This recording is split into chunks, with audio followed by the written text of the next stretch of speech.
Hello everyone, welcome to another video of Edu+1। I hope कि जितने भी concept अभी तक पढ़े हैं आपने बेसिक मैथमेटिक्स के अंदर वो सब क्लियर हो चुके होंगे। आज एक ऐसा कॉन्सेप्ट स्टार्ट करने जा रहे हैं अपन लोग जो बहुत ही ज़्यादा इम्पॉर्टेंट है। क्यों इम्पॉर्टेंट है? क्योंकि ये फिजिक्स के, केमिस्ट्री के और मैथ्स में तो होता ही है। ठीक है, तो फिजिक्स, केमिस्ट्री, मैथ तीनों में ही देखने को मिलेगा आपको।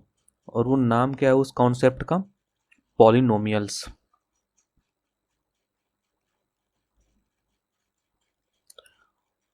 पॉलिनोमियल्स क्या होते हैं?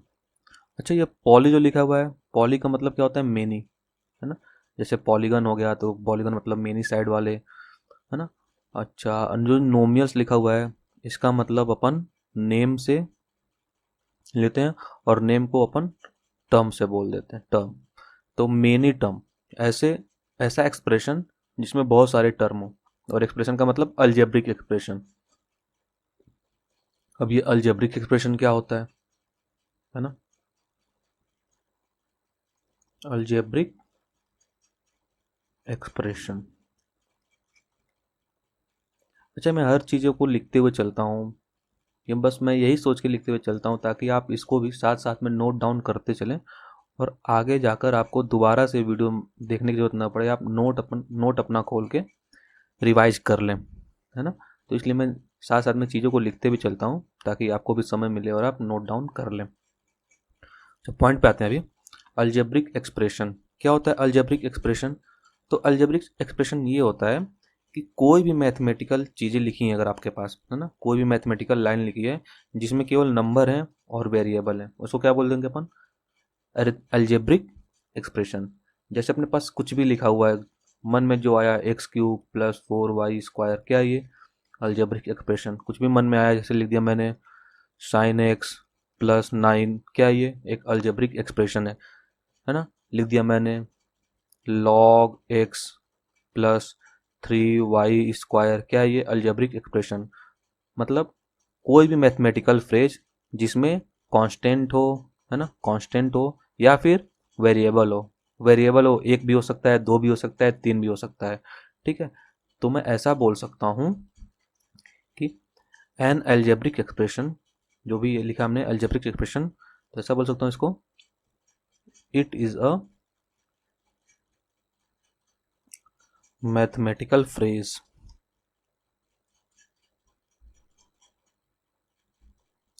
that contains only numbers and variables, जिसमें नंबर हो और वेरिएबल्स हो। ठीक है, तो एग्जाम्पल लिख लिया हमने, देख ही लिया, ऐसा एग्जाम्पल, ऐसा एग्जाम्पल, है ना। इवन कुछ कांस्टेंट मैंने लिख दिया, सब जैसे सपोज मैंने लिख दिया 5। ठीक है, ये भी क्या है? अल्जेब्रिक एक्सप्रेशन ही है। ठीक है, भले इसमें वेरिएबल नहीं है बट एक कांस्टेंट है, एक नंबर है, तो ये भी क्या है? एक अल्जेब्रिक एक्सप्रेशन ही है। ओके, तो पॉलिनोमियल क्या होता है? पॉलिनोमियल एक अलजेब्रिक एक्सप्रेशन होता है। अब अलजेब्रिक एक्सप्रेशन होता है तो स्पेशल टाइप का एक अलजेब्रिक एक्सप्रेशन होता है जिसमें ये रेडिकल्स टर्म नहीं होती है। ये एक्स के सामने अगर साइन बैठ गया, एक्स के सामने लॉग बैठ गया ना, या फिर एक्स के साथ, है ना, एक्स के साथ अंडर रूट लग गया, ठीक है, तो ये रेडिकल टर्म्स में आते हैं, इसको रेडिकल बोलते हैं अपन। तो ये रेडिकल टर्म्स ना लगी हो उसको पॉलिनोमियल बोलते हैं। अगर रूट एक्स लिखा है तो ये अलजेब्रिक एक्सप्रेशन है, ये अलजेब्रिक एक्सप्रेशन है लेकिन पॉलिनोमियल नहीं है। पॉलिनोमियल नहीं है, अलजेब्रिक एक्सप्रेशन है ये। ठीक है, तो पॉलिनोमियल क्या होते हैं बेसिकली? तो पॉलिनोमियल को अपन डिफाइन ऐसे कर सकते हैं कि कोई भी अलजेब्रिक एक्सप्रेशन जिसमें अपने पास जो भी वेरिएबल है उसके पावर में कोई इंटीजर है, पॉजिटिव इंटीजर है, निगेटिव भी नहीं, है ना, पॉजिटिव इंटीजर या फिर जीरो भी कंसिडर कर सकते हैं अपन। ठीक, तो एल्जेब्रिक, तो किसी भी पॉलिनोमियल को हम ऐसा लिख सकते हैं क्या कि कोई पॉलिनोमियल अगर लिखना है मेरे को, तो कुछ इस टाइप का मैं पॉलिनोमियल लिख सकता हूँ कि सपोज एक्स लिखा हुआ है, उसके पावर में एक पावर एन है ना। सपोज एक कोई कोफिशिएंट लगा हुआ है, एक्स की पावर एन का कोफिशिएंट, इसको अपन कोफिशिएंट बोलते हैं। वेरिएबल से अगर कोई नंबर मल्टीप्लाई हो तो उसको अपन कोफिशिएंट बोलते हैं। तो एक्स की पावर एन ए लगा हुआ है, ठीक है, सपोज मैं n ले रहा हूँ, a n ले रहा हूँ, plus a n minus one x की पावर में n माइनस वन, तो n माइनस वन एक्स की पावर n माइनस वन का कोफिशिएंट क्या है, a n माइनस वन। ठीक है, सपोज अगला term n minus two x की पावर में n माइनस टू, है ना, ऐसे ही चलता जा रहा है चलता जा रहा है। लास्ट में क्या आ रहा है, ए वन एक्स की पावर में वन आएगा, प्लस ए नॉट आएगा, और एक्स की पावर में क्या आएगा, जीरो। तो एक्स की पावर में जीरो क्या आ जाएगा, वन आ जाएगा। ठीक है, तो ऐसा दिखने वाला कोई भी एल्जेब्रिक एक्सप्रेशन को क्या बोलूँगा मैं, पॉलिनोमियल बोलूँगा। अगर ऐसा कोई एक्सप्रेशन दिख रहा है तो अपन इसको क्या बोल देंगे, पॉलिनोमियल, जिसमें n क्या होना चाहिए, एक पॉजिटिव इंटीजर होना चाहिए, और एक वेरिएबल के पावर में, बेसिकली वेरिएबल के पावर में कुछ पॉजिटिव टर्म में इंटीजर बैठा होना चाहिए। इंटीजर, ध्यान देना। एग्जाम्पल अगर देखा जाए, बताओ अगर 3x square plus 9x plus 2 लिख दिया मैंने, तो क्या ये पॉलिनोमियल है। अपन देखेंगे इसमें 3, 9, 2 नंबर्स भी हैं, वेरिएबल एक्स स्क्वायर और एक्स भी है, एक्स की पावर में 2 बैठा हुआ है, एक्स की पावर में यहाँ 1 बैठा हुआ है, यहाँ एक्स की पावर में 0 है ना। तो ये पॉलिनोमियल है, क्यों है, क्योंकि 2 इंटीजर, 1 इंटीजर और 0 भी इंटीजर, तो ये पॉलिनोमियल है। एक एग्जांपल और, 5x power 12 minus 13x square plus 29x की पावर में 4, क्या ये पॉलिनोमियल है क्या, तो ये बिल्कुल पॉलिनोमियल है, क्योंकि x की पावर में 12, वेरिएबल के पावर में इंटीजर बैठा हुआ है सारे टर्म्स में, है ना, कोई भी रेडिकल टर्म नहीं दिख रही इसमें, तो ये पॉलिनोमियल है। ठीक है, अच्छा 56 एक्स की पावर में 23, पॉलिनोमियल है क्या ये सिंगल टर्म पॉलिनोमियल है, केवल एक ही टर्म है, बट पॉलिनोमियल तो है ही, वेरिएबल के पावर में एक इंटीजर बैठा हुआ है। -8 पॉलिनोमियल है क्या, बिल्कुल पॉलिनोमियल है, क्योंकि एक वेरिएबल लगा के अगर मैं पावर में 0 बिठा दूं तो उसका मतलब 1 ही होगा, एक्स की पावर में 0 क्या बनेगा, 1, तो ये वेरिएबल के पावर में इंटीजर अभी भी है, पॉलिनोमियल है। एक्स की पावर में -2 प्लस 4x माइनस 3, क्या ये पॉलिनोमियल है, एक्स के पावर में इंटीजर बैठा हुआ है, बट नेगेटिव इंटीजर, हमेशा हमने क्या देखा था, पॉजिटिव इंटीजर होना चाहिए, तो ये पॉलिनोमियल नहीं है। ठीक है, अच्छा 7x square minus 3/x plus 2, क्या ये पॉलिनोमियल है, तो इसको मैं ऐसा लिख सकता हूँ क्या, 7x स्क्वायर माइनस 3x की पावर में -1, सॉरी -3 होगा ना, -3x की पावर में -1 प्लस 2, यहाँ पे पॉजिटिव इंटीजर बैठा हुआ है, बट यहाँ पे निगेटिव इंटीजर बैठा हुआ है, तो इसकी वजह से ये पॉलिनोमियल नहीं है। आई बात समझ में। अच्छा 14√x प्लस 2 इसकी पावर में 4 -7, क्या ये पॉलिनोमियल है, तो पॉलिनोमियल नहीं है, क्यों, क्योंकि x की पावर में अगर मैं लिखूंगा इसको तो कुछ ऐसा बनेगा क्या, 14x की पावर में 1/2 प्लस 2x की पावर में 4 -7, x की पावर में 1/2, इंटीजर नहीं है, फ्रैक्शन भी नहीं होना चाहिए, केवल क्या होना चाहिए, इंटीजर होना चाहिए, तो ही पॉलिनोमियल अपन कंसिडर करेंगे, तो ये भी पॉलिनोमियल नहीं होगा। ओके, अच्छा मेरे को बता दो, √5 एक्स की पावर में 21 प्लस 1/³ 8 एक्स की पावर में 54 -5 14th√113, क्या ये पॉलिनोमियल है क्या, तो एक्स की अपने को वेरिएबल की पावर चेक करना है, वेरिएबल के साथ जो लगा हुआ है √5 क्या है, एक नंबर है ना, हमने नंबर की बात नहीं की कि नंबर कैसा होना चाहिए, नंबर तो कुछ भी हो सकता है, नंबर √5 हो सकता है, माइनस में हो सकता है, प्लस में हो सकता है, कुछ भी हो सकता है नंबर, तो एक्स की पावर वेरिएबल की पावर में इंटीजर है क्या, है, यहाँ पे है क्या, वेरिएबल पावर में इंटीजर है, यहाँ पे तो वेरिएबल नहीं है, तो कांस्टेंट टर्म तो हमेशा ही पॉलिनोमियल का भाग होते हैं। ठीक है, तो ये पॉलिनोमियल बिल्कुल होगा, इसमें कोई दिक्कत नहीं है। अच्छा अगला example, x³ -4 sin x plus 3, है क्या ये पॉलिनोमियल, x की पावर में इंटीजर, सही है, -4 sin x, ये sin x को ये साइन ने क्या किया, रेडिकल बना दिया, तो ये रेडिकल में sin x वेरिएबल कहाँ चला गया, रेडिकल में चला गया, तो ये पॉलिनोमियल नहीं है। है ना। तो बेसिकली अपने को क्या ध्यान रखना है कि जो भी वेरिएबल है उसके पावर में इंटीजर होना चाहिए और पॉजिटिव इंटीजर होना चाहिए, जीरो भी चलेगा, ठीक है। अच्छा, तो ये अगर पॉलिनोमियल्स हैं तो हर पॉलिनोमियल की एक डिफाइन होती है डिग्री, ठीक है। तो डिग्री भी डिफाइन होती है हर पॉलिनोमियल की, डिग्री ऑफ पॉलिनोमियल, ठीक है। डिग्री ऑफ पॉलिनोमियल क्या होता है कि हाईएस्ट पावर, जो हाईएस्ट पावर होती है उसको अपन डिग्री बोलते हैं, ठीक है। तो एग्जांपल जितने भी देखे हमने उसमें सबकी डिग्री भी देख लेते हैं। तो डिग्री इसकी कितनी आएगी, ये पॉलिनोमियल था तो डिग्री हाईएस्ट पावर क्या है, 2 हाईएस्ट पावर है, तो डिग्री क्या हो जाएगी इसकी 2, ठीक है। इसकी डिग्री कितनी हो जाएगी, हाईएस्ट पावर क्या है 12, तो 12 हो जाएगी डिग्री। ये भी पॉलिनोमियल था, इसकी डिग्री कितनी हो जाएगी 23।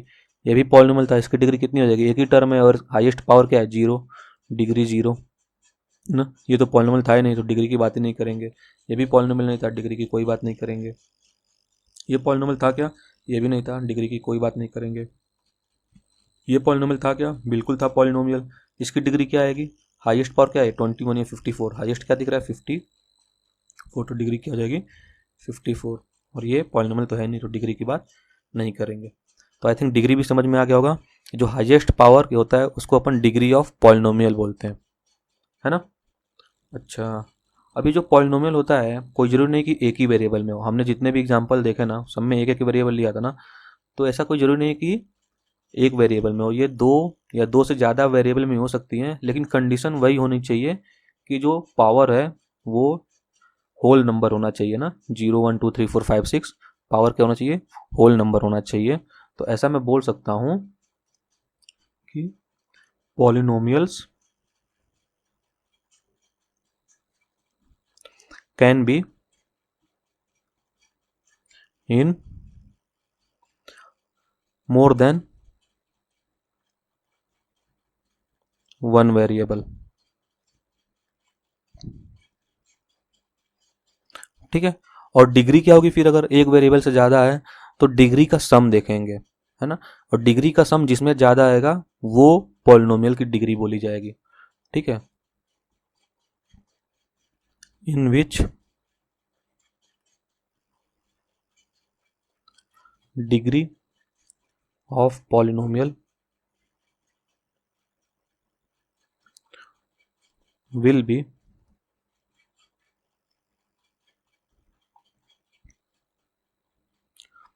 highest sum of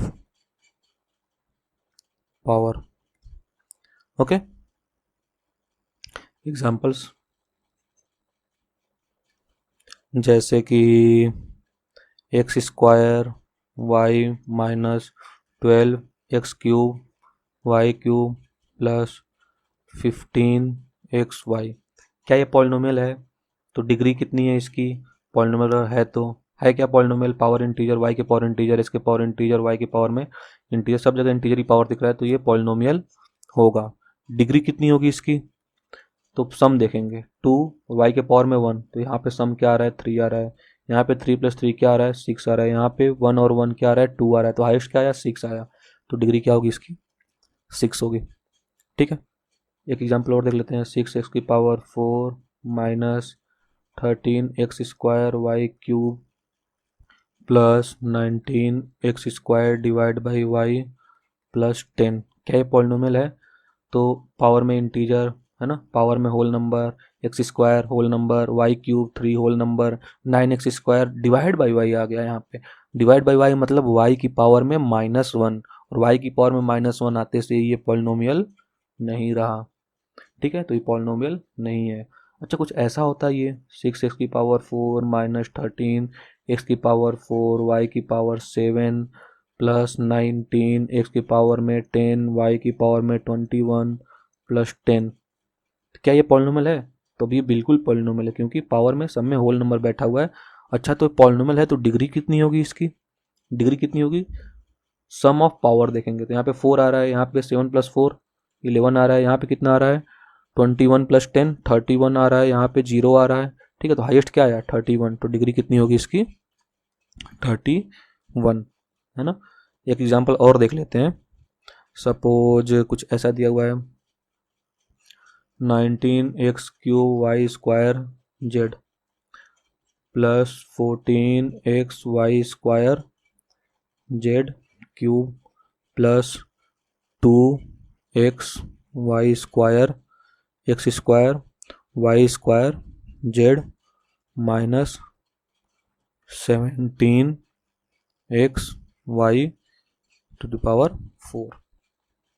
ठीक है। कुछ ऐसा लिखा हुआ है। तो ये 3 वेरिएबल में पॉलिनोमियल है, ये 2 वेरिएबल में था, x वेरिएबल y वेरिएबल, यहाँ पे x भी है y भी है z भी है, 3 वेरिएबल है, तो 3 वेरिएबल में पॉलिनोमियल है। क्या पॉलिनोमियल है कि नहीं पहले, तो ये जो भी वेरिएबल है उसके पावर में इंटीजर्स दिख रहे हैं अपने को, है ना, पावर में होल नंबर दिख रहे हैं बेसिकली, ये पॉलिनोमियल तो बिल्कुल है। डिग्री कितनी होगी इसकी 3 2 1, 6 आया सम, यहाँ पे 1 2 3 6 आया सम, यहाँ पे 2 2 1 4 + 1 5 आया सम, यहाँ पे 5 आया सम, तो हाईएस्ट सम क्या आ रहा है 6 आ रहा है, तो डिग्री क्या हो जाएगी इसकी 6, ठीक है। तो ये तो पॉलिनोमियल था अपने पास। पॉलिनोमियल होते क्या हैं और उसकी डिग्री कैसे डिफाइन करते हैं।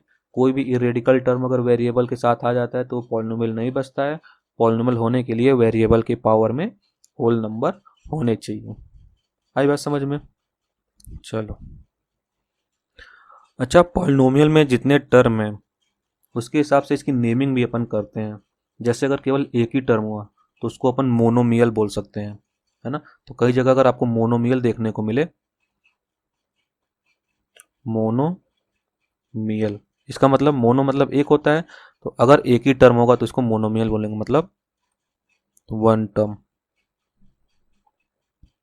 ठीक है। अच्छा, कई जगह का आपको बायनोमियल देखने को मिलेगा। बायनोमियल मतलब बाय मतलब तो 2 से लेते हैं, तो इसका मतलब 2 टर्म्स, है ना। सिमिलरली ट्राइनोमियल मतलब क्या होगा 3 टर्म्स,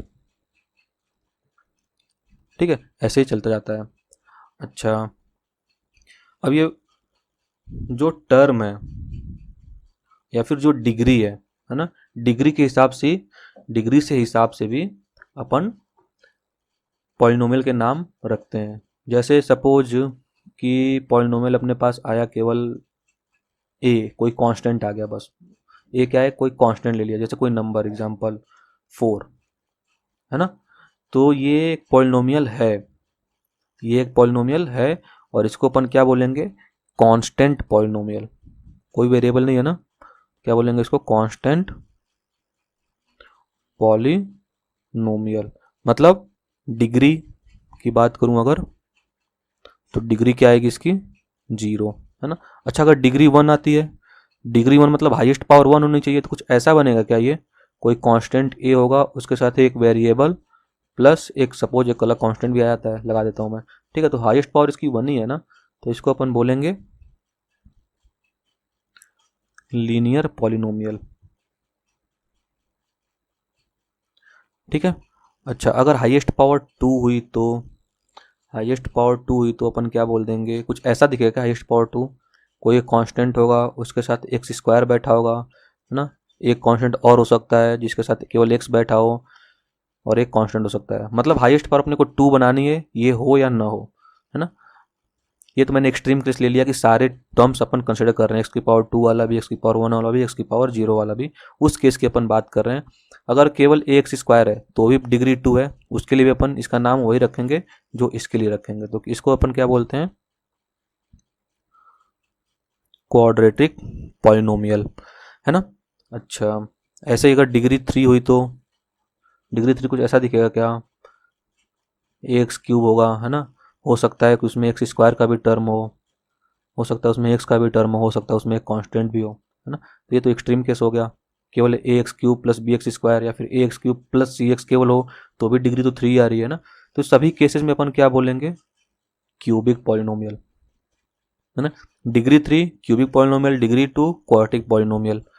डिग्री 4 कैसे बनेगी, जब एक क्वाड्रेटिक लिखा हो है ना, उसको एक और क्वाड्रेटिक से मल्टीप्लाई कर दूं मैं, मतलब a x square plus b x plus c लिखा है तो इसको एक और क्वाड्रेटिक से मल्टीप्लाई करूंगा, तो जिस दिन एक्स स्क्वायर और एक्स स्क्वायर मल्टीप्लाई होगा वो एक्स की पावर 4 बनाएगा ना, कुछ ऐसा दिखेगा क्या, वो सबसे हाईएस्ट पावर एक्स की पावर 4 बैठी होगी, है ना।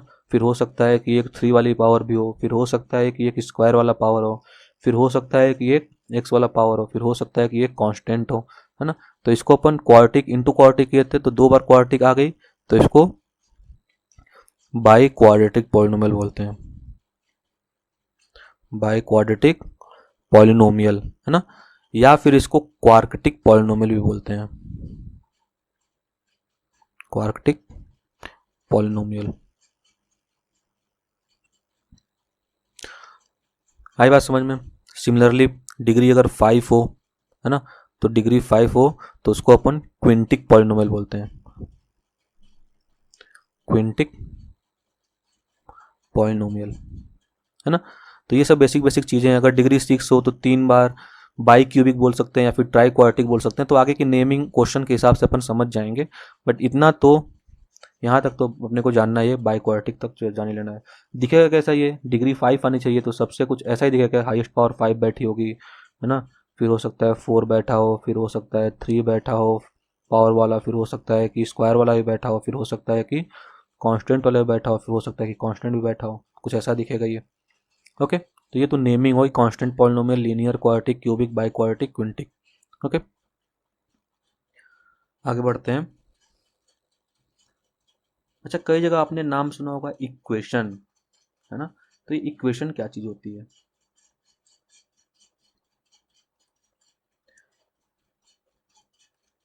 अच्छा, अगर इक्वेशन की बात करें अपन, तो इक्वेशन को मैं ऐसा बोल सकता हूँ कि दो एल्जेब्रिक एक्सप्रेशन को अगर मैं इक्वल टू से कंपेयर कर दूं, दो अल्जेब्रिक एक्सप्रेशन को, suppose 4x square plus 7 sine x, ये अल्जेब्रिक एक्सप्रेशन है, इसको मैं इक्वल टू के साथ कंपेयर कर दूं किसी दूसरे इक्वेशन से। दूसरा इक्वेशन सपोज मैंने लिख दिया कि 4x³ माइनस 3, ये भी एक अल्जेब्रिक एक्सप्रेशन है।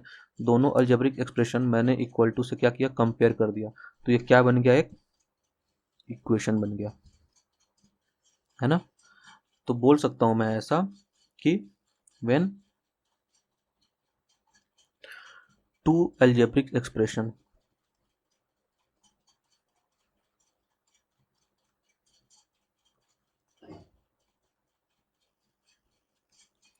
are compared with equality, तो उसको क्या बोलते हैं अपन, इक्वेशन बोलते हैं, ठीक है। जैसे कि सपोज एक अलजेब्रिक एक्सप्रेशन आया 5x प्लस 3, है ना, दूसरा एक अलजेब्रिक एक्सप्रेशन सपोज 2 ले लिया मैंने, ठीक है, तो 2 भी क्या है, एक अलजेब्रिक एक्सप्रेशन ही है, कांस्टेंट टर्म भी अलजेब्रिक एक्सप्रेशन होती है, ठीक। तो ये क्या बन जाएगा, एक इक्वेशन बन जाएगा। अच्छा, इसको अगर सॉल्व किया जाए तो कुछ ऐसा बनता है क्या, 5x इक्वल टू 2 माइनस 3 मतलब -1, और x इक्वल टू क्या मिल जाएगा अपने को, -1/5। तो जो अननोन था वो इस इक्वेशन को सॉल्व करने पे मिल गया ना। तो जो वेरिएबल की वैल्यू थी, अननोन क्या था, x क्या था, वेरिएबल, तो जो वेरिएबल था उसको अपन इक्वेशन को सॉल्व करके फाइंड कर सकते हैं ना। तो एक बात लिख सकता हूँ कि the variable are found by solving equation, ठीक है। तो एक एक फिक्स टर्म आ गई, -1/5 है, जो इसको इस इक्वेशन को, पर्टिकुलर इक्वेशन को सेटिस्फाई करेगी, तो ये वेरिएबल की वैल्यू हो गई अपने पास, ठीक है। लेकिन कुछ कुछ केस में क्या होता है ना, कि बहुत सारी वैल्यूज, मतलब लगभग सभी वैल्यूज इक्वेशन को सेटिस्फाई कर जाती हैं, है ना। जैसे कि यहाँ पे पावर 1 है ना, तो ऐसा बोलेंगे अपन कि इसका केवल एक ही सोल्यूशन आएगा। अगर पावर 2 होता तो उसका मैक्सिमम 2 ही सोल्यूशन आता। जैसे कि एक एग्जांपल और देखता हूँ, x square -3x plus 2 equal to 0, equality का ना, पावर 2 है तो इसको सॉल्व करूंगा तो कुछ ऐसा दिखेगा क्या, x-2 x-1 इक्वल टू 0, है ना। तो x इक्वल टू अपने पास 2 आएगा और x इक्वल टू 1 आएगा। ये पिछली क्लासेस में आपने सीखा है, ठीक है। तो पावर 2 थी तो इसके मैक्सिमम 2 सॉल्यूशंस आए, 2 आया एक और एक 1 आया, 2 सॉल्यूशन आया, मतलब वेरिएबल की 2 वैल्यू पॉसिबल है मैक्सिमम, है ना। अच्छा, कभी कभी क्या होता है कि पावर तो 2 है लेकिन आंसर 3 आने लगते हैं, समझ में आया। पावर 2 है लेकिन आंसर 2 से ज़्यादा आएंगे, मतलब 2 1 आएगा ही, एक और कुछ आके सेटिस्फाई करेगा, फिर कुछ और भी आके सेटिस्फाई कर सकता है। तो वैसी चीज़ों को आइडेंटिटी बोलते हैं अपन, है ना। तो अगला टर्म अपन देखते हैं, आइडेंटिटी क्या होती है।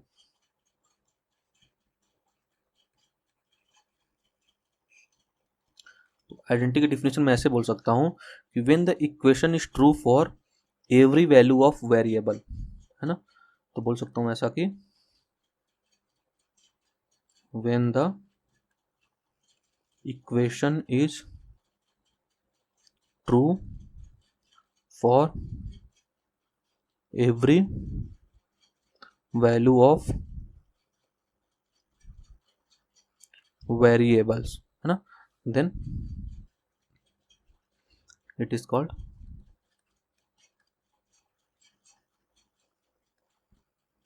एन आइडेंटिटी, है ना। जैसे एग्जाम्पल देखा जाएगा, एग्जाम्पल अगर देखा जाए, सब जैसे मैं ले रहा हूँ x plus y whole square, है ना। एक अल्जेब्रिक एक्सप्रेशन तो ऐसा बन गया x plus y whole square, और दूसरा अल्जेब्रिक एक्सप्रेशन में ले रहा हूँ x square plus y square plus 2xy, है ना। अब दोनों को मैंने कंपेयर कर दिया तो ये क्या बन जाएगा, इक्वेशन बन जाएगा। और इक्वेशन बन जाएगा तो जितनी वैल्यू, जितनी हाईएस्ट पावर है, 2 हाईएस्ट पावर है तो 2 सोल्यूशन आने चाहिए। लेकिन क्या हो रहा है कि एक्स की वैल्यू मैं कुछ भी पुट करूँ, है ना, वाई की वैल्यू सपोज एक्स की वैल्यू 1 ले ली, वाई की वैल्यू मैंने 0 ले ली, है ना। तो ये 1 0 भी इसको सेटिस्फाई करेगा, 1 0 का सेटिस्फाई करेगा। 1 प्लस 0 का होल स्क्वायर क्या आ जाएगा, ये 1 आ जाएगा, इक्वल टू 1 0 0 1। तो L H S equal to R H S देखने को मिल रहा है अपने को। तो एक सोल्यूशन तो है ही, साथ साथ में कोई भी वैल्यू पुट कर लो, एक्स की वैल्यू -2 सपोज ले ली मैंने, और वाई की वैल्यू मैंने सपोज 1 ले ली, ठीक है। तो एक्स की वैल्यू -2 लिया तो क्या बनेगा, -2, वाई की वैल्यू 1 तो -1 बन जाएगा, ये -1 का स्क्वायर 1 आएगा, इक्वल टू यहाँ पे एक्स की वैल्यू मैंने क्या लिया -2 तो क्या बन जाएगा ये 4, यहाँ पे लिया एक्स, वाई की वैल्यू मैंने 1 तो +1, 2 into x into y, 2 into x करूँगा तो 2 इंटू एक्स -2 और वाई 1 तो -4 बनेगा, 4 के साइड क्या बन जाएगा 1। ये भी सेटिस्फाई कर गया, मतलब सारी वैल्यू वेरिएबल्स की सेटिस्फाई कर रही है, इसका मतलब इसके बहुत सारे सॉल्यूशन है। तो ये बहुत सारे सॉल्यूशन है, तो ये एक आइडेंटिटी है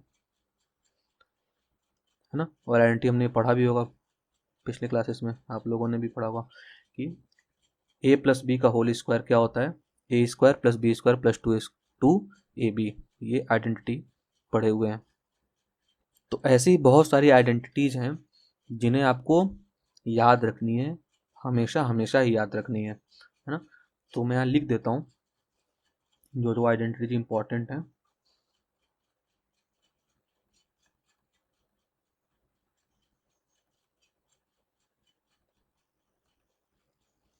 सम इम्पॉर्टेंट आइडेंटिटीज, ठीक है। पहला देखते हैं, ए प्लस बी का होल स्क्वायर क्या होता है, a square plus 2ab plus b square, ठीक है। सिमिलरली ए माइनस बी का होल स्क्वायर क्या होता है, a square -2ab plus b square, है ना। अच्छा, ये ए प्लस बी से ए माइनस बी अपन आसानी से जा सकते हैं, यहाँ पे ए प्लस बी लिखा हुआ है और यहाँ पे क्या किया हुआ है, बी को माइनस बी से रिप्लेस कर दिया है। तो माइनस बी से अगर रिप्लेस किया हुआ है इसने, तो मैं जहाँ जहाँ बी दिखेगा वहाँ माइनस बी रख दूंगा, तो एक तो ए रहेगा, यहाँ पे बी को मैंने माइनस बी रखा, तो बी को मैंने माइनस बी रखा तो यहाँ माइनस आ जाएगा, है ना। अच्छा, यहाँ पे बी को मैं माइनस बी रखूंगा तो स्क्वायर करना है ना, तो माइनस बी का स्क्वायर करूंगा तो वापस से ये बी स्क्वायर ही बनेगा और साथ में प्लस रहेगा, ठीक है। तीसरी identity, a square minus b square क्या होता है, ये ए प्लस बी एक ब्रैकेट में और अगले ब्रैकेट में ए माइनस बी। अगली आइडेंटिटी देख लेते हैं, ए प्लस बी का क्यूब क्या होता है, ये a cube plus b cube plus 3ab a plus b, है ना। इसको मल्टीप्लाई करके भी याद रख सकते हो, 3a² b plus 3ab a²। ठीक, अगला आइडेंटिटी a माइनस बी का whole square, sorry whole cube. अच्छा, इसको कैसे बनाएंगे अपन, अभी हमने बताया कि प्लस अगर याद है तो माइनस वाला आसानी से बना सकते हैं। कैसे बनाएंगे माइनस वाला, बी की जगह पे माइनस बी पुट कर देना अपने को, ए की जगह पे तो ए ही रहेगा क्योंकि ए के साइन में कोई चेंज नहीं है, तो ये तो ए क्यूब आएगा, है ना। बी की जगह पे माइनस बी होल क्यूब करूंगा तो माइनस बी का क्यूब, किसी भी माइनस का क्यूब नाम माइनस ही आएगा, ठीक है, तो माइनस बी क्यूब बन जाएगा, है ना। अब यहाँ पे 3 × a × b की जगह माइनस बी, वो माइनस यहाँ चला आएगा, क्या आ जाएगा -3ab, है ना। और यहाँ पे क्या बन जाएगा a, और b की जगह पे माइनस बी, तो ये माइनस बी बन जाएगा, कुछ ऐसा आइडेंटिटी बन जाएगी, ठीक है। अच्छा, अगली आइडेंटिटी ए क्यूब प्लस बी क्यूब, क्या आता है ए क्यूब प्लस बी क्यूब, बीच में प्लस है ना, तो यहाँ पे प्लस लिख देंगे अपन, a प्लस बी, और अगले ब्रैकेट में a² minus a B plus b², ठीक। अच्छा, अगर नेगेटिव रहा तो वापस से भाई यहाँ पे प्लस बी की जगह पे माइनस बी आ जाएगा, अभी a माइनस बी, यहाँ पे क्या आ जाएगा a², माइनस बी रखते से ये माइनस को प्लस बना देगा, तो plus A B plus b², ठीक है। अगली आइडेंटिटी देखते हैं अपन, a plus b plus c whole square, क्या बनता है ये a² plus b² plus c² plus 2ab plus 2bc plus 2ca, है ना। अच्छा, इसको एक तरीके से और देख सकते हैं अपन, ये आइडेंटिटी बहुत काम आती है। क्या कर रहा हूँ मैं, ये जो सारे टर्म्स हैं यहाँ से तो 2 कॉमन मिलेगा अपने को, पहली बात ये दिख रही है, ठीक है। अच्छा, मैं क्या कर रहा हूँ कि इस सारे टर्म्स में से, इस सारे टर्म्स को जितना भी दिख रहा है यहाँ से, इसमें ए बी सी से मल्टीप्लाई कर रहा हूँ और ए बी सी से डिवाइड कर रहा हूँ, कोई अंतर तो नहीं आएगा अभी, ठीक है। तो ये जो ए बी सी मैंने डिवाइड किया है, इसको मैं ब्रैकेट के अंदर लेकर चला जा रहा हूँ, तो क्या बनेगा अपने पास, 2 भी कॉमन दिख गया अपने को, तो 2 ए बी सी दिख जाएगा। अच्छा, ए बी सी अगर अंदर आएगा तो ए बी सी मल्टीप्लाई होगा तो ए बी कैंसिल आउट, केवल डिनोमिनेटर में सी बचेगा।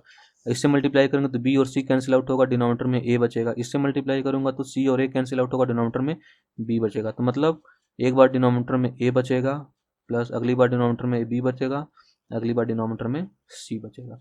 तो एक आइडेंटिटी इसकी सिमिलर चीज़ ये भी अपन याद कर सकते हैं, ये भी बहुत काम की चीज़ होती है। A plus b plus c का whole square, a² plus b² plus c² plus 2abc bracket में 1/a plus 1/b plus 1/c। अगली आइडेंटिटी देखते हैं, और अगली आइडेंटिटी बहुत तगड़ी आइडेंटिटी है, अगली आइडेंटिटी बहुत ही इम्पॉर्टेंट, बहुत ही ज़्यादा ही इम्पॉर्टेंट बोल सकते हो आप इसे, हो सके तो इस पर 3-4 स्टार लगा लेना, क्योंकि इससे बहुत सारे क्वेश्चन आते हैं और क्वेश्चन यहीं पे आके अटक जाते हैं, क्योंकि अगला स्टेप ही नहीं पता चलता करना क्या है अपने को, है ना। कुछ ऐसा दिया होता है, suppose a² plus b² plus c² minus a b minus b c minus c a, कुछ ऐसा दिया हुआ है, ठीक है। तो ये किसके इक्वल होता है, 1/2 in bracket a minus b का whole square plus b minus c का whole square plus c minus a का होल स्क्वायर, ठीक है। अब होता कैसे ये भी देख लेते हैं एक बार। यहाँ पे 1/2 आ रहा है ना, तो मैं ऐसा करता हूँ कि पहले 2/2 कर देता हूँ, है ना। मैं LHS ले रहा हूँ, पहले 2/2 कर देता हूँ, और ब्रैकेट में क्या बचेगा अपने पास, a² plus b² plus c² minus a b minus b c minus c a, ऐसा बचेगा, ओके। इस 2 को मैं अंदर लेके जा रहा हूँ, और नीचे वाले 2 डिनोमिनेटर वाले को ऐसे ही छोड़ दे रहा हूँ, तो 1/2 2a² plus 2b² plus 2c² -2ab -2bc -2ac, कुछ ऐसा बनेगा। अच्छा 1/2, 2a² मतलब क्या हुआ, a² plus a², a² plus a², 2b² मतलब b² प्लस b², 2c² मतलब c² plus c², -2ab -2bc -2ac। अब यहाँ पे ध्यान दो, एक a² ले रहा हूँ, एक b² ले रहा हूँ, a² प्लस b² और a और b के साथ वाला टर्म -2ab ले रहा हूँ, तो क्या बनेगा, ये a² प्लस b² -2ab क्या बनेगा, a माइनस बी का होल स्क्वायर। अच्छा a² मैंने लिया, अभी b² नहीं c² ले रहा हूँ, तो a² मैंने जो बचा था a² और एक c² मैं लिया, तो a² प्लस c² -2ac क्या बन जाएगा मिलके, ये प्लस a माइनस सी का होल स्क्वायर। ठीक है। अच्छा एक b² बचा रह गया, दिख रहा है ये आपको, एक b² बचा रह गया, एक c² बचा रह गया और ये भी बचा रह गया, तो ये तीनों मिलके क्या बन जाएंगे, अभी क्या बन जाएंगे तीनों मिलके, b² प्लस c² -2bc क्या बन जाएगा, b माइनस सी का होल स्क्वायर। ठीक है, तो यही लिखा हुआ है राइट हैंड पे, हाफ a माइनस बी का whole square plus b minus c का whole square plus c minus a का होल स्क्वायर लिखा है, यहाँ पे a माइनस सी लिखा हुआ है, तो इसको अपन c माइनस ए का होल स्क्वायर भी लिख सकते हैं, कोई फर्क नहीं पड़ने वाला, क्योंकि अपन स्क्वायर कर रहे हैं और यहाँ पे अगर पॉजिटिव चीज़ लिखी हो उसका स्क्वायर भी वही आएगा, अगर इसका माइनस टाइम्स भी करके लिखूँ तो उसका स्क्वायर भी वही आएगा। ठीक है, तो ये अपने पास RHS मिल गया। ठीक है, तो ये प्रॉपर्टी जो होती है, आइडेंटिटी जो होती है, बहुत ही इंपॉर्टेंट आइडेंटिटी होती है। ठीक है, अगली आइडेंटिटी देखते हैं अपन। ये सब जो भी आइडेंटिटी अभी लिख रहे हैं ना, ऊपर वाली आइडेंटिटी तो आपने पिछले क्लासेस में पढ़ी होंगी ना, ये सब आइडेंटिटी बहुत इंपॉर्टेंट है, ये आगे बहुत काम आएंगी आपको, ये भी आइडेंटिटी बहुत इंपॉर्टेंट है। जैसे कि दिया हुआ अपने को a³ plus b³ plus c³ minus 3abc, तो इसकी वैल्यू क्या होती है, a plus b plus c bracket में a² plus b² plus c², यही वाली चीज़ ना जो भी इसका लेफ्ट हैंड था, a² plus b² plus c² minus ab minus bc minus c है ना। तो जो भी ये लिखा हुआ है उसको मैं ये लिख सकता हूँ, क्योंकि अभी हमने प्रूफ किया है, तो कुछ ऐसा ही बन जाता है ना, half a plus b plus c अगले ब्रैकेट में a माइनस बी का square plus b minus c का square plus c minus a का स्क्वायर, है ना। तो एक आइडेंटिटी अपने पास ये आ जाती है। अच्छा जिस दिन सपोज कि a प्लस बी प्लस सी जो भी 3 नंबर थे उनका सम अगर 0 में ले लूँ, जिस दिन मैंने इनका सम अगर 0 ले लिया तो उस दिन क्या होगा कि a प्लस बी प्लस सी 0 रखते से ही मल्टीप्लाई करके सबको 0 बना देगा, मतलब राइट हैंड पे 0 मिलेगा। ठीक है, अगर राइट हैंड पे 0 मिलता है तो अपने पास कुछ ऐसा देखने को मिल जाएगा, क्या a³ plus b³ plus c³, अगर राइट हैंड पे 0 है तो -3b को उधर लेके जाऊंगा तो क्या बन जाएगा अपने पास 3abc, तो कुछ ऐसा बन जाएगा a³ plus b³ plus c³ equal to 3abc, अगर a plus b plus c equal to 0 है तो, है ना। अच्छा एक और काम की identity a⁴ plus a² plus 1 लिखा हुआ है ना, तो इसको 2 ब्रैकेट में स्प्लिट कर सकते हैं, 2 क्वाड्रेटिक में स्प्लिट कर सकते हैं, a² प्लस a प्लस 1 और a² माइनस a प्लस 1। ठीक है, तो एक आइडेंटिटी ये आ जाती है, इसको भी याद रखना, ये भी बहुत काम की आइडेंटिटी है। कैसे आती है, अगर लेफ्ट हैंड से प्रूव करना है तो इसको मल्टीप्लाई कर सकते हैं अपन, सिंपली इन दोनों ब्रैकेट को मल्टीप्लाई करूंगा ये मिल जाएगा। अगर राइट हैंड से जाना है आपको तो राइट हैंड से कुछ ऐसा कर सकते हैं अपन, मैं क्या कर रहा हूँ, इसको 2a² प्लस 1 कर दे रहा हूँ, यहाँ पे 2a² है तो इसको एक -a² मैंने सब्ट्रैक्ट कर दिया, अभी भी वही चीज़ लिखी हुई है। ठीक है, ये क्या बन जाएगा a⁴ plus 2a² plus 1 a² का whole square plus 2a² into 1 plus 1 का स्क्वायर, कुछ ऐसा लिखा है क्या ये, a² प्लस 1 का होल स्क्वायर माइनस a², है ना। वापस से आइडेंटिटी बन गई है कि कोई क्वांटिटी है उसका स्क्वायर माइनस किसी दूसरी क्वांटिटी का स्क्वायर, a² माइनस b², अगले एक ब्रैकेट में a प्लस बी, एक ब्रैकेट में a माइनस बी, तो a² प्लस 1, एक ब्रैकेट में प्लस a आ जाएगा, है ना, एक ब्रैकेट में क्या आ जाएगा, माइनस a आ जाएगा। तो यही चीज़ लिखी हुई है यहाँ पे, ठीक है। तो आई होप समझ में आ गया होगा। एक और काम की बात, अगर सपोज दो नंबर दिए हैं अपने को और दोनों पॉजिटिव हैं, ए बी दो नंबर दिए हैं और दोनों पॉजिटिव हैं, तो a माइनस बी को मैं ऐसा लिख सकता हूँ क्या कि रूट a का स्क्वायर माइनस रूट बी का स्क्वायर। ए बी अगर दोनों पॉजिटिव क्वांटिटी हैं तो अंडर रूट के अंदर में हमेशा ध्यान रखना कि पॉजिटिव क्वांटिटी आती है, अंडर रूट के अंदर में हमेशा पॉजिटिव क्वांटिटी रहेगी तो ही अपन कंसिडर करेंगे। अगर अंडर रूट के अंदर में निगेटिव क्वांटिटी आती है तो ये इमेजिनरी हो जाता है, पिछले लेक्चर्स में देखा था, ठीक है। तो हमेशा अपन अगर रियल की बात कर रहे हैं तो अंडर रूट में हमेशा पॉजिटिव आना चाहिए, और ए और बी पॉजिटिव है, हम रियल मान के ही चल रहे हैं, ठीक है। तो a minus b equal to ऐसा लिख सकता हूँ मैं फिर root a square minus root b square. अच्छा ये वही बात होगी क्या, किसी नंबर का स्क्वायर माइनस किसी दूसरे नंबर का स्क्वायर, है ना। तो कुछ ऐसा लिख सकता हूँ क्या मैं, एक ब्रैकेट में root a plus root b और अगले ब्रैकेट में root a minus root b, तीसरी आइडेंटिटी से ना, ऊपर तीसरी आइडेंटिटी देख लेना, तो ये बात भी अपने पास सही हो जाती है, ठीक है। तो आई होप यहाँ तक समझ में आ गया होगा आपको। तो अगर ये वीडियो आपको अच्छी लगी हो तो लाइक करें, शेयर करें, सब्सक्राइब करें चैनल को, और आगे आने वाले वीडियो की नोटिफिकेशन के लिए बेल आइकन ज़रूर दबाएं। Thank you so much.